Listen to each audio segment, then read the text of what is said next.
हमारे प्रधानमंत्री जी ने कहा था कि जिसकी कोई पहचान नहीं है, जिसका कोई नाम नहीं है, जिसका कोई रिकॉर्ड नहीं है, ऐसे व्यक्ति को जिता के क्या करोगे। लेकिन बांसवाड़ा और डूंगरपुर की जनता ने ठान लिया था कि लोकतंत्र है, राजतंत्र नहीं। और ये राजतंत्र तय करने का किसी को ठेका नहीं है, लोकतंत्र है। जनता ने ठान लिया था कि इस बार राजकुमार रोज जाएगा। मैं आपके माध्यम से, पूरे सदन के माध्यम से मेरी जनता को धन्यवाद देना चाहूंगा। मोदी जी ने कहा था वहां के बड़े बुजुर्गों को कि घर घर जाके राम राम बोल देना और चुनाव जिताना।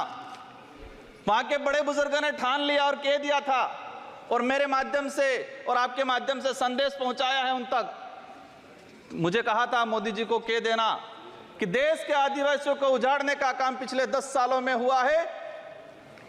देश के अंदर धर्म की राजनीति हुई है। देश में 15 लाख रुपए बेरोजगारों को नौकरी देंगे यूं करके 10 साल राज किया है। इस बार हम सबक सिखाएंगे। और उन्होंने मेरे माध्यम से मैसेज पहुंचाया है कि गुरु गोविंद की धरती है, मावजी महाराज की धरती है, संत सुरमाल महाराज की धरती है।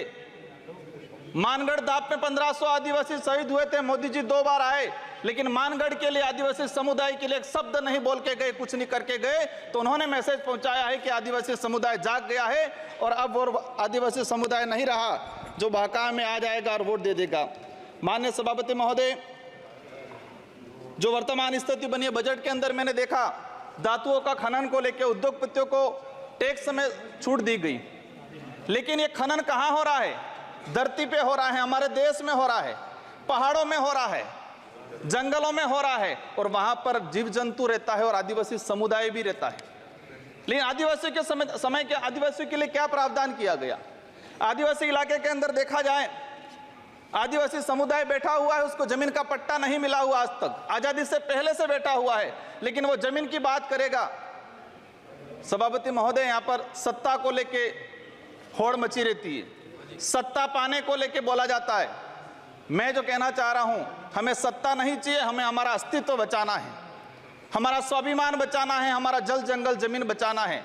और देखा गया देश के अंदर आदिवासी समुदाय जल जंगल जमीन की बात करता है तो उसको नक्सलवाद का ठप्पा दे दिया जाता है, उसको नक्सलवाद के नाम से मारा जाता है। छत्तीसगढ़ का बस्तर का इलाका हम देखते हैं, 11 साल की बच्ची को मारा जाता है और कहा जाता है कि नक्सलाइट थी। 3-3, 4 साल के बच्चों को मारा जाता है, गर्भवती महिलाओं को मारा जाता है। आदिवासियों की, जब भी आदिवासी समुदाय अपने हक अधिकार की बात करता है तो उसको नक्सलाइट का ठप्पा लगाया जाता है। सभापति महोदय, आदिवासी समुदाय को, एससी समुदाय को फ्री की योजना, हम कहते हैं हमें फ्री की योजना मत दो, हमें हमारा हक दो, जल जंगल जमीन का मालिकाना हक दो। और संविधान के अंदर शेड्यूल 5 के अंदर, शेड्यूल 6 के अंदर जो रिजर्वेशन पॉलिसी लागू की है उसको धरातल पे लागू किया जाए। माननीय सभापति महोदय, मैंने देखा है भाजपा अलग अलग राज्यों में अलग अलग चीज कहती है, कई जगह कहती है बीफ खाओ, कई जगह मत खाओ। हमारे आदिवासी समुदाय को लेकर एक धर्म कोड की लंबे समय से मांग चल रही है कि आदिवासी समुदाय को अलग से धर्म कोड दिया जाए। आजादी से पहले 1871 से लगा के 1951 तक अलग जनगणना हुई है। आज आदिवासी समुदाय कोई ईसाई धर्म अपना रहा है, कोई हिंदू धर्म अपना रहा है, अलग अलग जगह बटा हुआ है। आदिवासियों की आइडेंटिटी, उनकी पहचान खत्म हो रही है। आदिवासी समुदाय अपनी पहचान बचाने को लिए लड़ रहा है और लंबे समय से कह रहा है कि आदिवासियों की अलग से जनगणना कॉलम होना चाहिए, धर्म कोड होना चाहिए। झारखंड के अंदर 11 नवंबर 2020 को झारखंड विधानसभा में प्रस्ताव पास हुआ अलग से आदिवासी धर्म कॉलम को लेके।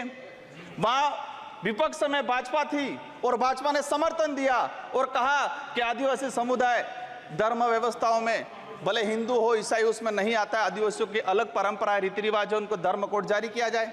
लेकिन राजस्थान में अलग तरीके से माहौल बनाया जाता है। हम कहते हैं हमें किसी धर्म में नहीं रहना है, हमको आदिवासी हैं, आदिवासी रहने दिया जाए। माननीय सभापति महोदय, लंबे समय से देखा गया है, कहते हैं वनवासी, कोई कहता है कुछ और। हम कहते हैं हमारी जो आइडेंटिटी है, हमारा जो देखा गया है कई बार कि जो व्यवस्था बनी है उस व्यवस्था के अंदर हम कई बार कहते हैं हमें कुछ मत दो एजुकेशन को लेकर। नई शिक्षा नीति, मुझे लग रहा है अभी घंटी बजने वाली है, मैं 2 मिनट में मेरा समाप्त करूंगा। नई शिक्षा नीति के तहत यह प्रावधान किया गया है कि 6 साल का बच्चा होगा इसके बाद उसको पहली क्लास में एडमिशन दिया जाएगा।